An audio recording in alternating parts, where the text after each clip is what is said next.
യുദ്ധം തോൽപ്പിക്കുന്നതിനേക്കാൾ എളുപ്പം യുവാക്കളെ ഈ മയക്കുമരുന്ന് കൊടുത്ത് തോൽപ്പിക്കാൻ പറ്റും. ആ യുദ്ധം വേണ്ട. ലഹരി സംഘങ്ങളെ അമർച്ച ചെയ്യാൻ പോലീസും എക്സൈസും മാധ്യമങ്ങളുമൊക്കെ രംഗത്തിറങ്ങുന്നതിനേക്കാൾ കൂടുതൽ എഫക്റ്റീവ് നാട്ടുകാർ രംഗത്തിറങ്ങുന്നതാണെന്ന് നമുക്ക് ഉറപ്പായും പറയാം. അതിൽ ഒരു സംശയമില്ലല്ലോ. അങ്ങനെ ഒരു കഥയാണ് പറയുന്നത്. നമ്മൾ നിൽക്കുന്നത് തിരുവനന്തപുരത്തെ പൂന്തറ പോലീസ് സ്റ്റേഷന് മുന്നിലാണ്. ഈ പോലീസ് സ്റ്റേഷന് സമീപത്തുള്ള ആളുകൾ ഒരു സ്ക്വാഡ് രൂപീകരിക്കുകയും അവർ ലഹരി സംഘത്തെ അമർച്ച ചെയ്യാൻ വേണ്ടി രാവും പകലുമില്ലാതെ പരിശോധനകളും മറ്റും നടത്തുകയും ചെയ്തു. അങ്ങനെ നടത്തിയ ഒരു പരിശോധനയിൽ പുലർച്ചെ ഒരു 2 മണിക്കും 3 മണിക്കും ഇടയിൽ 4 പേര് ഇവർ പിടികൂടി. ആ പിടികൂടിയ സംഘത്തിൽ ഇവരൊക്കെ ഉണ്ടായിരുന്നു. എങ്ങനെയാണ് ഇവരെ കിട്ടിയത്? ഞങ്ങൾ ഈ നാട്ടിലെ ഇത്തരം വിഷയങ്ങൾ ഈ MDMAയുടെ ഉപയോഗം വ്യാപകമായി വർദ്ധിച്ചുകൊണ്ടിരിക്കുകയാണ്. സ്കൂളിൽ പഠിക്കുന്ന കുട്ടികൾ, പെൺകുട്ടികൾക്ക് പോലും ഇതിൻ്റെ ഉപയോഗം വളരെ സാർവത്രികമായിരിക്കുന്നു. അപ്പോൾ പ്രത്യേകിച്ച് റമദാനൊക്കെ വന്നല്ലോ. അപ്പോൾ നാട്ടിലെ റെസിഡൻസ് അസോസിയേഷനുകളുടെ ഒരു കൂട്ടായ്മ ഉണ്ടാക്കിയിട്ട് ഒരു ജാഗ്രതാ സമിതി ഉണ്ടാക്കാൻ തീരുമാനിച്ചു. എല്ലാ പൊതുപ്രവർത്തകരെയും എല്ലാ പാർട്ടിക്കാരെയും സംഘടിപ്പിച്ച് റെസിഡൻസ് അസോസിയേഷൻ തന്നെയാണ് ഇതിനെ മുൻകൈയ്യെടുത്തത്. ഇന്ന് നമ്മൾ 4 പ്രതികളെ പുലർച്ചെ പിടിച്ചു. അതെങ്ങനെ അവരെ? അപ്പോൾ ഇതിൻ്റെ ഭാഗമായിട്ട് ഞങ്ങൾ ഈ ഫ്ലെക്സ് ബോർഡുകൾ വെക്കാൻ തീരുമാനിച്ചു. അതിൻ്റെ ഭാഗമായിട്ട് റെസിഡൻസ് അസോസിയേഷൻ്റെ ഇതിൽ ഫ്ലെക്സ് ബോർഡ് വെച്ചുകൊണ്ടിരുന്നപ്പോൾ ഒരു ഉദ്ദേശം 3-3:30 മണിയായപ്പോൾ 2 ബൈക്കിൽ വളരെ വേഗതയിൽ ഈ പയ്യന്മാർ 2 ബൈക്കിലായിട്ട് പോകുന്നു. പിടിച്ചു നിർത്തിയിട്ട് കാര്യം തിരക്കിയപ്പോൾ ഞങ്ങളുടെ കയ്യിൽ വിശദമായി ചോദിച്ചപ്പോൾ MDMA ആണ്, ആർക്ക് കൊടുക്കാനെന്ന് പറഞ്ഞു.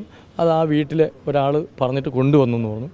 അങ്ങനെ ഞങ്ങൾ പോലീസിനെ വിളിക്കുകയും പോലീസിൻ്റെ സാന്നിധ്യത്തിൽ ആ വണ്ടി പരിശോധിച്ചപ്പോൾ ഇതിനകത്ത് MDMA കിട്ടുകയും ചെയ്തു. അപ്പോൾ പിന്നെ പോലീസ് ഇവരെ കൊണ്ടുപോയി ചെയ്തു. ആ വീട്ടിലേക്ക് എന്നിട്ട് വീട്ടിലേക്ക് പോയില്ല. റോഡ് സൈഡ് തന്നെ, വീട്ടിൻ്റെ ആ റോഡ് ഫ്രണ്ടിൽ 4 പേരും ഉണ്ടായിരുന്നു. 4 പേരുണ്ട്. ഈ 4 പേരും ഈ 2 ബൈക്കിലായിട്ടുണ്ട്. 2 ബൈക്ക് ഞങ്ങൾ പോലീസ് സ്റ്റേഷനിൽ എത്തിച്ചിട്ടുണ്ട്.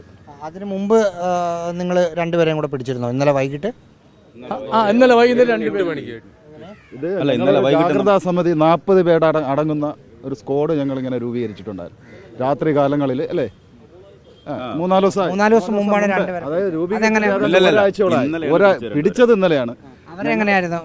ഞങ്ങൾ രാത്രി ഈ 40 സ്ക്വാഡ് രൂപീകരിച്ചുകൊണ്ട് ഉറക്കമില്ലാതെ 10 മണിക്ക് ശേഷം ഈ ആൾക്കാരെല്ലാം പുറത്തിറങ്ങി ഈ നമ്മുടെ ഈ പ്രദേശങ്ങൾ മൊത്തം ഇങ്ങനെ നടന്ന്, അതായത് ഈ പൂന്തറ പ്രദേശം, നമ്മുടെ ഈ റെസിഡൻസ്, ഈ 5ഓളം റെസിഡൻസുകൾ അടങ്ങിയിരിക്കുന്ന ഈ റെസിഡൻസിൻ്റെ ഭാഗങ്ങളിലെല്ലാം ഇങ്ങനെ നടന്ന് ഞങ്ങൾ ഇത് ഈ നമുക്കറിയാമല്ലോ, കുറേ ആ ഭാഗത്ത് ആ പയ്യന്മാർ കൂടി നിൽക്കുന്ന ഭാഗങ്ങളും ഇത് ഉപയോഗിക്കുന്ന ഇവിടെ എല്ലാവർക്കും അറിയാം, പോലീസുകാർക്കും അറിയാം, എല്ലാവർക്കും അറിയാവുന്നതാണ്.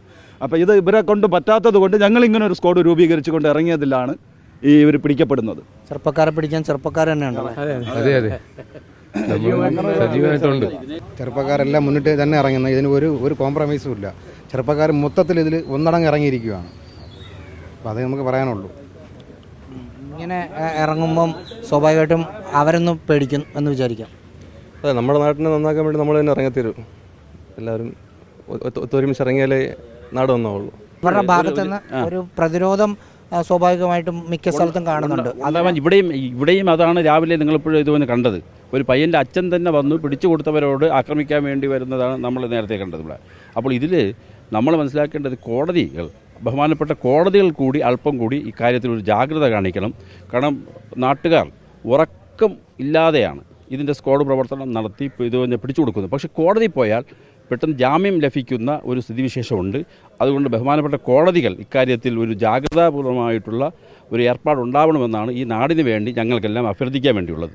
എങ്കിലേ ഇത്തരത്തിലുള്ള ഒരു ഇത് പിന്നെ അവസാനം നിങ്ങളുടെ ക്യാമ്പയിനൊക്കെ ഞങ്ങൾ ചാനലിൽ കാണുന്നുണ്ട്. എന്തായാലും അത് നല്ലൊരു മഹത്തായ ഒരു പരിപാടിയാണ്. നിങ്ങൾ വെള്ളക്കടവ് സ്കൂളിലൊക്കെ ഇതിൻ്റെ പ്രവർത്തനങ്ങളായിട്ടൊക്കെ വന്നു. തീർച്ചയായിട്ടും നിങ്ങൾ ഇക്കാര്യങ്ങളിൽ നല്ല ഈ നിങ്ങളുടെ ഈ നാടിനെ രക്ഷപ്പെടുത്തലാണ് യഥാർത്ഥത്തിൽ നിങ്ങൾ ചെയ്തുകൊണ്ടിരിക്കുന്നത്. വെള്ളക്കടവ് സ്കൂളിൽ നിങ്ങളുടെ ക്യാമ്പയിനുമായിട്ടൊക്കെ വന്നതൊക്കെ ഞങ്ങൾ ചാനലുകളിലൂടെ കണ്ടിട്ടുണ്ട്. പക്ഷേ ഒരു ചാനലുകാരും ഇറങ്ങാത്ത ഇത്തരം പ്രവർത്തനങ്ങൾ സമൂഹത്തിനും രാജ്യത്തിനും തന്നെ നല്ലതാണ്. ഒരു യുദ്ധം തോൽപ്പിക്കുന്നതിനേക്കാൾ എളുപ്പം യുവാക്കളെ ഈ മയക്കുമരുന്ന് കൊടുത്ത് തോൽപ്പിക്കാൻ പറ്റും. ആ യുദ്ധം വേണ്ട.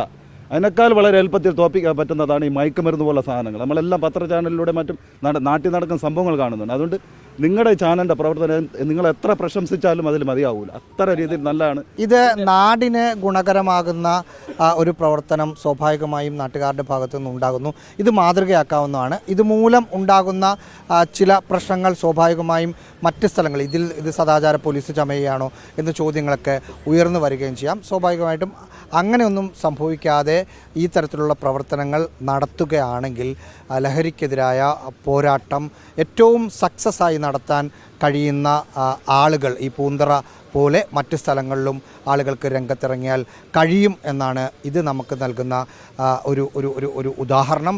പോലീസ് ആ പ്രതികളെ റിമാൻഡ് ചെയ്യാനുള്ള നടപടിക്രമങ്ങളിലേക്ക് പോയിരിക്കുന്നു. ഇത് പൂന്തറയാണ്.